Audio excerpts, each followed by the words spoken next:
Our scripture reading today comes from 1 Corinthians chapter 12, beginning with verse 4. Now there are varieties of gifts, but the same Spirit, and there are varieties of service, but the same Lord. And there are varieties of activities, but in the same God who activates all of them in everyone. To each is given the manifestation of the Spirit for the common good. To one is given through the Spirit the utterance of wisdom, and to another the utterance of knowledge according to the same Spirit. To another faith by the same Spirit. To another gifts of healing by the one Spirit. To another the working of miracles. To another prophecy. To another the discernment of spirits. To another various kinds of tongues, to another the interpretation of tongues. All these are activated by one and the same Spirit, who allots to each one individually, just as the Spirit chooses. For just as the body is one and has many members, and all the members of the body, though many, are one body, so it is with Christ. For the one Spirit we were all baptized into one body, Jews and Greeks, slaves and free. We were all made to drink of one Spirit. Indeed, the body does not consist of one member, but of many. This is the word of God for the people of God. Thanks be to God. Sometimes I feel overwhelmed by this task that we are to be about. Saving the world for Jesus, for God. You know, that's what we're supposed to be doing. But that's a huge undertaking. And we have to remember that Jesus, though he came into the world to do just that, he did it on a very small scale in the intimate relationships that he had with people. Those one-on-one contacts that he made. Think about who the inner circle is. Men and women from all walks of life, with a variety of resources and gifts, but all of whom then were given the task that we have been given. And so in many ways, they're not unlike each of us. Each gifted to be able to live out the reality of who God is, and particularly who God is through Jesus Christ.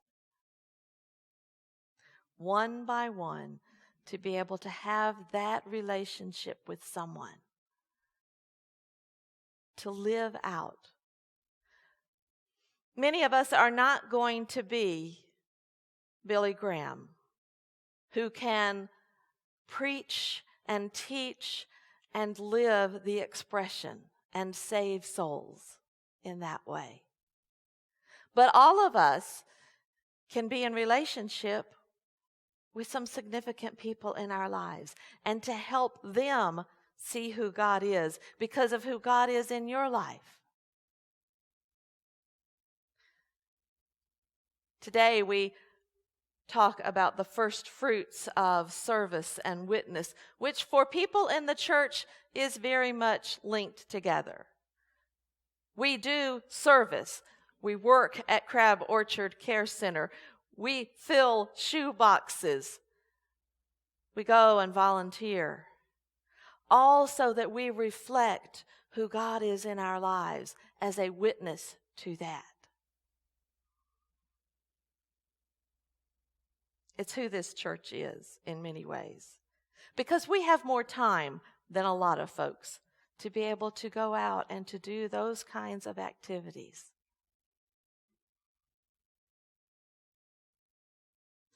But the world is not an easy place to do that sometimes.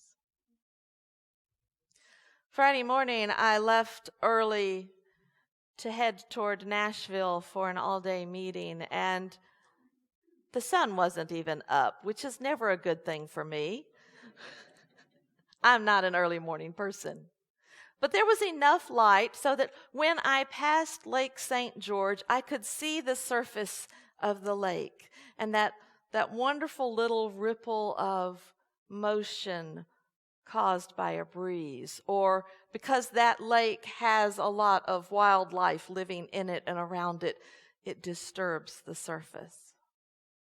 And as I came around the causeway, I could see the hint of a fish coming up and taking air. You know how that happens? It comes up and it causes those wonderful rings to spread out. And I thought, oh, how wonderful. And look at how those rings continue to grow and grow and grow. Well, then I came around St. George beside Spring Lake, which was as still and as smooth as I've ever seen it. No disturbance, no movement. And then I saw that same little indication that something had come up and broken the tension of the surface. And what I realized was the effects of the rings on that very smooth lake were tremendous and visible and so easily seen because the surface was calm. Our world is not a calm spring lake environment. And so we often do not see the effects of what we do. We don't see those rings growing larger and larger and larger. Too often we live in a place where a pontoon boat has just come by and the waves are going like this and whatever breaks the surface is never seen. Or worse yet, we might encounter someone whose life is raging a storm and the waves are just too big to even think about the effects of something breaking the surface. So what does it mean then for us who live out our lives in service and witness to the world so that the world might come to know Jesus? It's on those small scales. No matter where you are, no matter what you're doing, you be consistently faithful to reflect who God is in your life.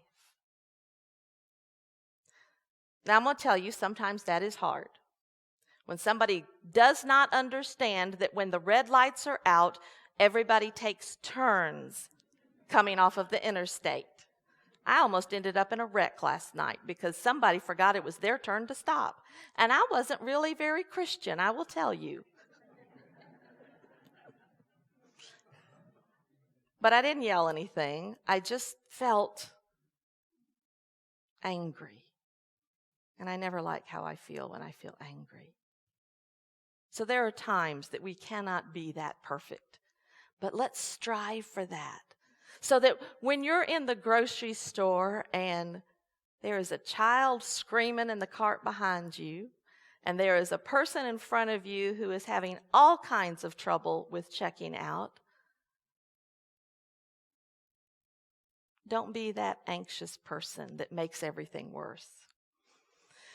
Take a deep breath, and as that mama is losing all kinds of patience with that child, and so are you, turn around and say, they do outgrow this. Help her see that, yeah, it's hard being a mom and a dad for this world.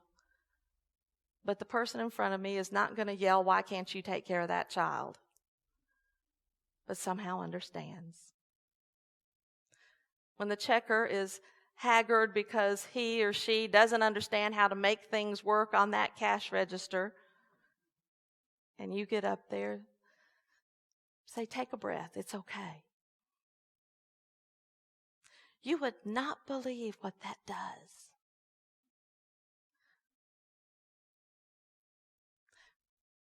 we don't have to see the results of the seeds that we plant. Because by and large, we won't. And that's okay. But if you and I can be the best expression of who God is in my life and in your life, to a world that desperately needs to see that on a small scale, on an everyday living out scale. It's a miracle what that kind of a witness can do for folks. We so often think about God in the big picture. But God's in the little picture too. In who we are, in how we are, and what we do, and how the world receives us. I'd invite you this week to take a piece of paper, a card, something that you can carry in your wallet or your purse. Draw a circle and write the word Fran in it. F-R-A-N.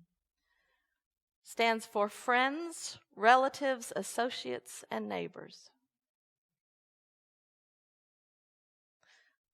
And pick one person from each category and pray for them. And say, God, how can I be a witness to you in their life? How can I break the tension of the surface in their life so that they might see you? That they might know you as a God of love and grace who came into this world with unconditional love for them.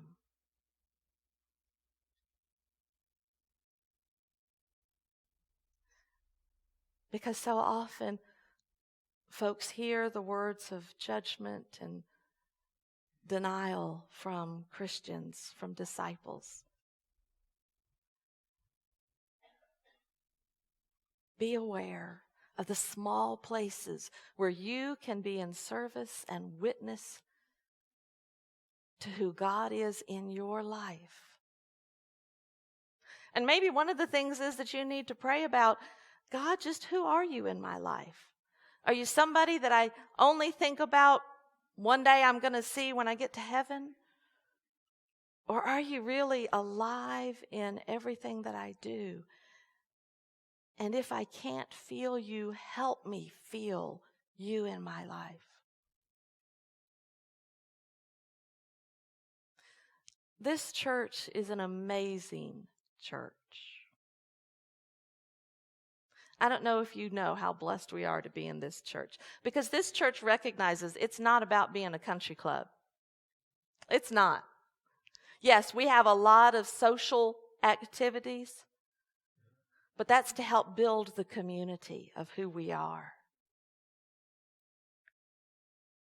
Because yesterday there were folks in the kitchen washing dishes and putting out cookies so that a family could be greeted by this community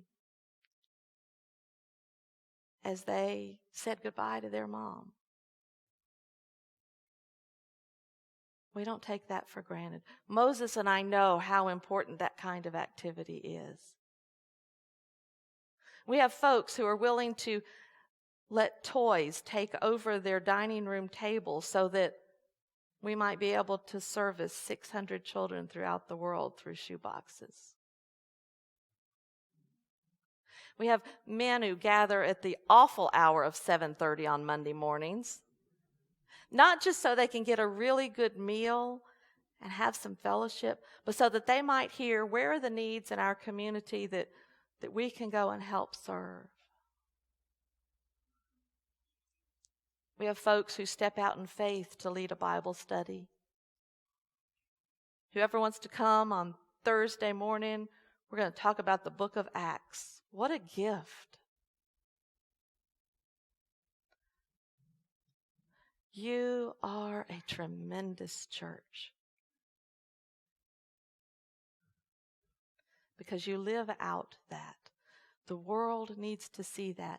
And I don't mean the world all over. Maybe just your neighbor. Maybe a child or a grandchild that needs to see, needs to hear what God is doing in your life.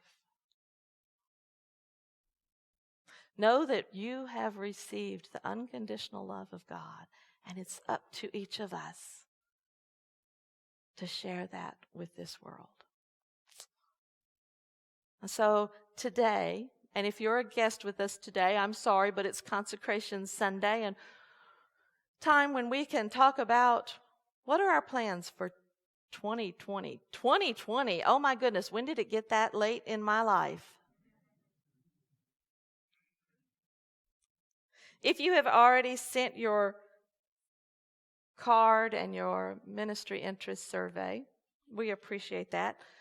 But up here are urns for us during the singing of our hymn to be able to bring our gifts to God, that we might consecrate them for His use and through this church. It doesn't matter what you do. It matters about your attitude with what you do.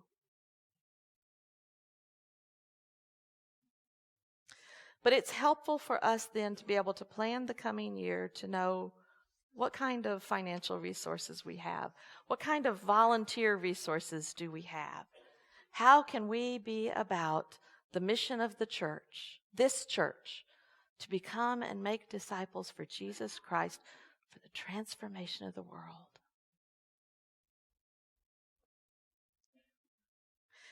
If you've brought your envelope, if you need an envelope, I can get the ushers to come and give you some more envelopes. Or you can pick one up and take it with you and bring it back by the church this week.